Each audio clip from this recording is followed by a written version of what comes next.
ಕೇಳ್ತಿದ್ದೆ sir. ಇದು ನನಗೊಬ್ಬನಿಗೆ ಸೇರಿದ್ದಲ್ಲ, ಸಚಿವರಿಗೂ ಕೊಡಬೇಕು ಅಂತ ಲಿಂಗಸೂರಿನಲ್ಲಿ ಒಬ್ಬ ಅಧಿಕಾರಿ ಕೇಳಿದ್ದಾರೆ.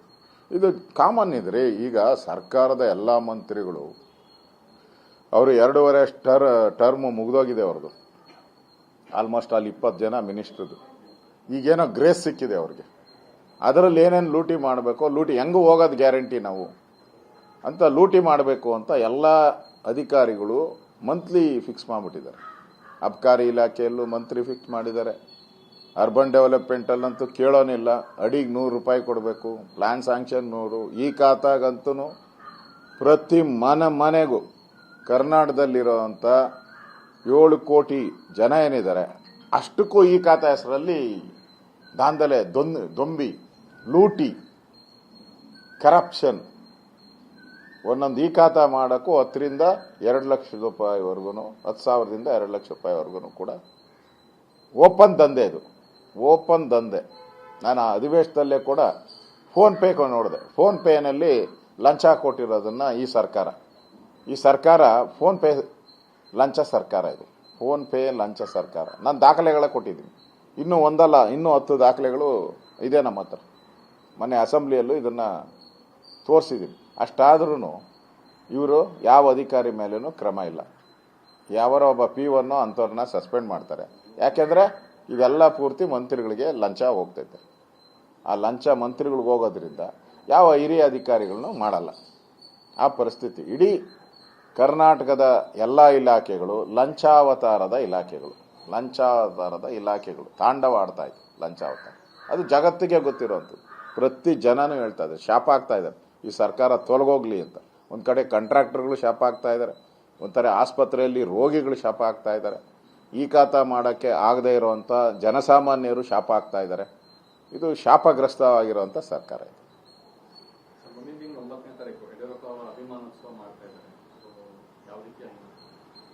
ಅದೇ ನಾನು ಮಾತಾಡಿದ್ದಾರೆ, ನೋಡ್ಬೇಕು ಅದನ್ನ. ಅದು ಅವರು ಪಾರ್ಟಿಯಿಂದ ಮಾಡ್ತಾರ ಅಥವಾ ಸ್ವಂತ ಮಾಡ್ತಾ ಇದಾರ ಅದನ್ನ ಇನ್ನೂ ನಮಗೆ ಗೊತ್ತಿಲ್ಲ. ಅದನ್ನ ನೋಡ್ಕೊಂಡು ಯಡಿಯೂರಪ್ಪನವ್ರ ಬರ್ತಡೆಗೆ ನಾವೆಲ್ಲರೂ ಕೂಡ ಹೋಗ್ತೀವಿ. 54 ವರ್ಷ ಆಗಿದೆ ಅವರು ರಾಜಕಾರಣಕ್ಕೆ ಬಂದು. 54 ವರ್ಷ ಆಗಿದೆ. ನಾವೆಲ್ಲರೂ ಹೋಗ್ತೀರಿ. ನಾವೆಲ್ಲರೂ ಕೂಡ ಭಾಗವಹಿಸ್ತೀರಿ. ಚುನಾವಣೆಗಳಾಗಿದ್ದಾವೆ. ಸೊ ಒಂದ್ ಕಡೆ ರಾಜ್ಯ ಸರ್ಕಾರ ದುಡ್ಡು ಬಂದಿಲ್ಲ ಅಂತಾರೆ. ಸೊ ಸ್ಥಳೀಯ ಸಂಸ್ಥೆಗಳ ಚುನಾವಣೆಗಳಾಗಿ 6 ವರ್ಷಗಳಾಗಿದೆ. ಸೊ ಯಾಕೆ ಮಾಡ್ತಾ ಇಲ್ಲ ಅನ್ನೋದು ಈ ಸರ್ಕಾರ ಬಂದು ಈಗಾಗಲೇ ಭಕ್ತವತ್ಸಲ ಕಮಿಟಿ ರಿಪೋರ್ಟ್ ಕೊಟ್ಟಿದೆ. OBCಗೂ ಕೂಡ ಮೀಸಲಾತಿಯನ್ನು ಕೊಡಬೇಕು ಅನ್ನೋದು. ಇಷ್ಟಾದ್ರೂ ಕೂಡ ಈ ಸರ್ಕಾರಕ್ಕೆ ಸ್ಥಳೀಯ ಸಂಸ್ಥೆ ಚುನಾವಣೆ ಮಾಡಿಲ್ಲ, GVA ಚುನಾವಣೆ ಮಾಡಿಲ್ಲ, ಪಾಲಿಕೆಗಳ ಚುನಾವಣೆ ಮಾಡಿಲ್ಲ. ಸೊ ಎಲ್ಲಿಂದ ಸೆಂಟ್ರಲ್ ದುಡ್ಡು ಕೊಡುತ್ತೆ ಅಂತ. ಈಗ ಚುನಾವಣೆ ಆಗುವಂಥದ್ದು ಡೌಟ್ ಔಟ್ ಇದೆ. ಯಾಕೆಂದ್ರೆ ಇದು ಮುಖ್ಯಮಂತ್ರಿ ಉಪಮುಖ್ಯಮಂತ್ರಿ ನಡೀತಾ ಇರುವಂತ ವಾರ್. ಇದು ಮೊದಲೆಲ್ಲ ಕೋಲ್ಡ್ ವಾರ್ ನಡೀತಾ ಇತ್ತು, ಈಗ ಓಪನ್ ವಾರ್. ಒಂಥರ ಇಸ್ರೇಲು ಇರಾನ್ ಮಧ್ಯೆ ನಡೀತಾ ಇದೆಯಲ್ಲ ಹಂಗೆ ಇಲ್ಲೂ ಕೂಡ CM ಮತ್ತು ಡೆಪ್ಟಿ CMಗಳ ಮಧ್ಯೆ ಮಿಸೈಲ್ಗಳು ವಾರ್ ನಡೀತಾ ಇದೆ. ಅವ್ರದ್ದು ಡಿಸೈಡ್ ಆಗೋವರೆಗೂ ಇವ್ರೇನು ಎಲೆಕ್ಷನ್ ಮಾಡೋ ಥರ ಕಾಣಲ್ಲ. ಡಿಸೈಡ್ ಆದರೆ ಅವ್ರ ಅಗ್ರಿಮೆಂಟ್ ಏನಿದೆ 2.5 ವರ್ಷ ಅದನ್ನ ವೈಲೇಷನ್ ಆಗಿ 6 ತಿಂಗಳು ಔಟ್ ಇದೆ, ಆಲ್ರೆಡಿ ಎಕ್ಸ್ಪೈರ್ ಔಟ್ ಇದೆ. ಈಗ ಸಿದ್ದರಾಮಯ್ಯ ಕೊಡಲ್ಲ, DK ಶಿವಕುಮಾರ್ ಬಿಡಲ್ಲ. ರಾಜ್ಯ ಸರ್ಕಾರ ಭ್ರಷ್ಟಾಚಾರದಲ್ಲಿ ಮುಳುಗಿ ಅತಂತ್ರ ಆಗಿರುವಂಥದ್ದು. ಒಂದು ರೀತಿ ಇಡೀ ಸರ್ಕಾರ ಅಧಿಕಾರಿಗಳಿಗೆ ಲಂಗು ಲಗಾಮಿಲ್ಲದೆ ಅವ್ರ ಅಧಿಕಾರಿಗಳು ನಡೆಸ್ತಾ ಇದ್ದಾರೆ. ಸರ್ಕಾರನ ಇವತ್ತು ಯಾರು ನಡೆಸ್ತಾ ಇದ್ದಾರೆ ಅಂದರೆ ಮಂತ್ರಿಗಳೆಲ್ಲ ಸರ್ಕಾರ ನಡೆಸ್ತಾ ಇರೋದು.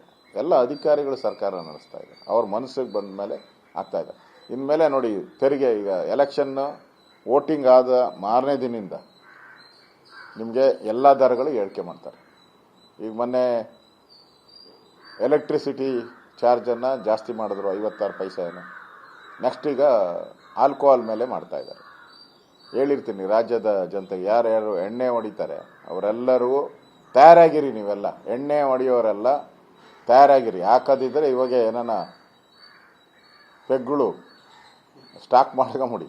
ಇಲ್ಲ ಅಂದರೆ ಗ್ಯಾರಂಟಿ ಇನ್ನು 10-15 ದಿನದಲ್ಲಿ ಮದ್ಯದ ಮೇಲೆ ದೊಡ್ಡ ತೆರಿಗೆಯನ್ನು ಹಾಕ್ತಾ ಇದ್ದಾರೆ. ತಯಾರಾಗಿರಿ.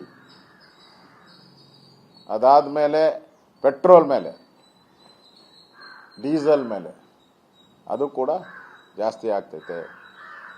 ಮನೆ ತೆರಿಗೆನೂ ಕೂಡ ಜಾಸ್ತಿ ಮಾಡ್ತಾರೆ. ಈ ಕಸದ ರಾಶಿನೂ ಬಿದ್ದಿದೆ ಎಲ್ಲ ಕಡೆ. ಕಸ ಅಂತೂ ಬೆಂಗಳೂರಲ್ಲಂತೂ ನೀವು ಕಸ ಇಲ್ಲದ ಜಾಗ ಇಲ್ಲ, ಹಂಗಾಗ್ಬಿಟ್ಟಿದೆ. ಆಸ್ಪತ್ರೆಗಳ ಮುಂದೆ ಎಲ್ಲ ಕಸ, ತಾಲೂಕು ಆಫೀಸ್ ಮುಂದೆ, DC ಆಫೀಸ್ಗಳ ಮುಂದೆ. ಯಾರು ಕ್ಲೀನ್ ಮಾಡಬೇಕು ಅಂತ ಹೇಳ್ತಾರೋ GBA, ಆ GBA ಆಫೀಸ್ ಮುಂದೆನೇ ಕಸದ ರಾಶಿ ಬಿದ್ದಿದೆ.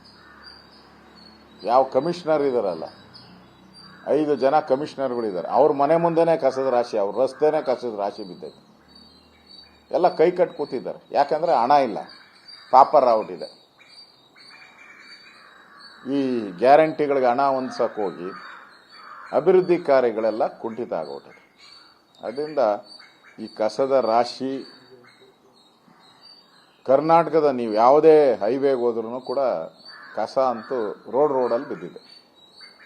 ಬೆಂಗಳೂರಂತೂ ಹೇಳಕ್ಕೆ ಸಾಧ್ಯನೇ ಇಲ್ಲ, ಆ ಪರಿಸ್ಥಿತಿ ಬಂದಿದೆ. ಇದಕ್ಕೆಲ್ಲ ಕರ್ನಾಟಕ ಸರ್ಕಾರ, ಅರ್ಬನ್ ಡೆವಲಪ್ಮೆಂಟ್ ಇಲಾಖೆ ನೇರ ಕಾರಣ. ಜನ ರೋಡಿಗೆ ಬೀದಿಗಿಳಿದು ಇವ್ರಿಗೆ ಹೊಡೆಯೋ ಅಂಥ ಸ್ಥಿತಿಗೆ